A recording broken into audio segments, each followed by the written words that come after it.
है आप सभी का हमारे YouTube चैनल कृष्णा गुरुकुल में। एक बार फिर से डोपिंग का मामला सामने आया है।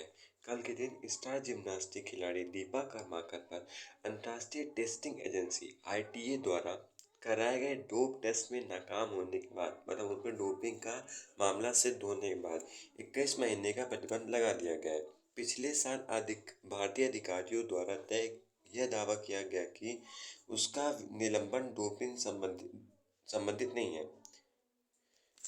ये गलत साबित हुआ है। मतलब पहले उन्होंने कहा था कि ये डोपिंग का मामला नहीं है, वो गलत साबित हुआ था, डोपिंग का मामला था। कर्माकर के डोप नमूने प्रतिस्पर्धा से इतर लिए गए। ITA अंतर्राष्ट्रीय जिम्नास्टिक महासंघ (FIG) के डोपिंग निरोधक कार्यक्रम का जिम्मा संभालने वाली स्वतंत्र एजेंसी है। कर्माकर का प्रतिबंध इस साल 10 जुलाई को खत्म होगा, क्योंकि नमूने 11 अक्टूबर 2021 को लिए गए थे। ITA ने कहा है कि दीपा कर्माकर पर 21 महीने का प्रतिबंध लगाया गया था, जो 10 जुलाई 2023 को खत्म होगा। अब जानते हैं ये डोपिंग क्या होता है। ये जिस जिस मामले में इनको ऊपर सजा हुई है, इस पे डोपिंग पर हम लोग विस्तृत अध्ययन करते हैं। तो डोपिंग मतलब होता है किसी खिलाड़ी द्वारा कोई ऐसी दवा लेना जो खेल की क्षमता को बढ़ाती है या उसमें प्रतिबंधित है। ऐसी दवा जो उस खेल में प्रतिबंधित है, उसे डोपिंग कहते हैं। तो ये डोपिंग काम कैसे करता है? डोपिंग आपके मसल्स में, आपके ब्लड में ऑक्सीजन को बढ़ा देता है, जिससे आप में अधिक ऊर्जा आ जाती है और आप उस निश्चित समय में आपकी जितनी क्षमता है उससे ज़्यादा आप प्रेजेंट कर पाते हैं। तो इसे कहते हैं डोपिंग। 1904 में ओलंपिक के मैराथन चैंपियन में टॉम हिक्स हैं। इनके कोच ने इन्हें सल्फेट ऑफ स्ट्रिक्नाइन के इंजेक्शन लगाए, डोपिंग किया और ब्रांडी पिलाई, जो इसमें डोपिंग का मामला सिद्ध हुआ और फिर ये भी निलंबित कर दिया गया। ये पहला मामला था। 1928 में इंटरनेशनल एमेच्योर एथलेटिक फेडरेशन, जिसको अब international association of athletic federation, इसने डोपिंग पर रोक लगाई। ये रोक केवल मौखिक रूप से ही थी, इट इज ओनली ओरली। फिर 1966 में अंतर्राष्ट्रीय फुटबॉल फेडरेशन और यूनियन साइक्लिस्ट इंटरनेशनल ने एक साथ सोचा कि अब इस पे एक साथ मिलकर के काम किया जाएगा। फिर 1968 से ओलंपिक खेल में ड्रग टेस्ट की शुरुआत की गई।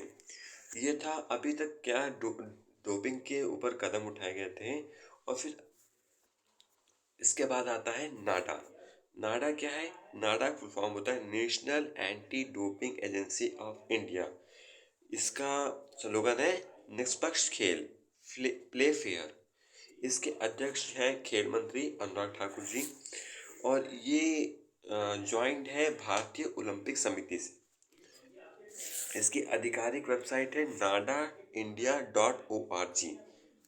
ये कई संस्था से कनेक्टेड रहता है, मतलब इसकी कई टेस्टिंग एजेंसी है, तो उसमें सैंपल जाता है और डोपिंग के मामले जो है उस पर जांच की जाती है।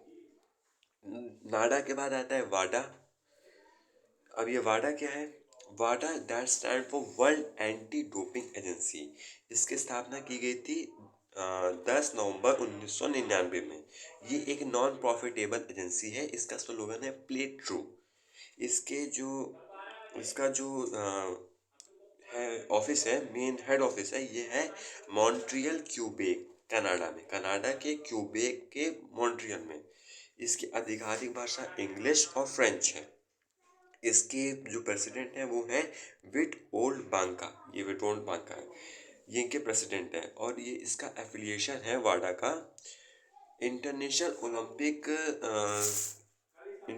ओलंपिक जो कॉर्पोरेशन है, उससे इनका एफिलिएशन है। इसकी आधिकारिक वेबसाइट है wada.ama.org। ये था डोपिंग, ये था वाडा, नाडा। अब ये स्टेरॉइड क्या होता है? स्टेरॉइड को अगर हम इंग्लिश में अगर इसकी संक्षेप परिभाषा बताएं तो ये steroid is drugs that athlete take to boost their strength in muscles, अपने मांसपेशियों में क्षमता को बढ़ाने के लिए जो दवा ली जाती है उसको कहते हैं स्टेरॉइड। अब क्या हुआ, ये सब नाडा वाडा के बाद एक विधेयक पारित किया गया संसद में, उसको कहे नेशनल एंटी डोपिंग एक्ट। इसमें और भी जो संस्था थी जो ये जांच करती थी कि इसमें डोपिंग की गई है या नहीं, उसके साथ आप इन्होंने कोलैबोरेशन किया, मतलब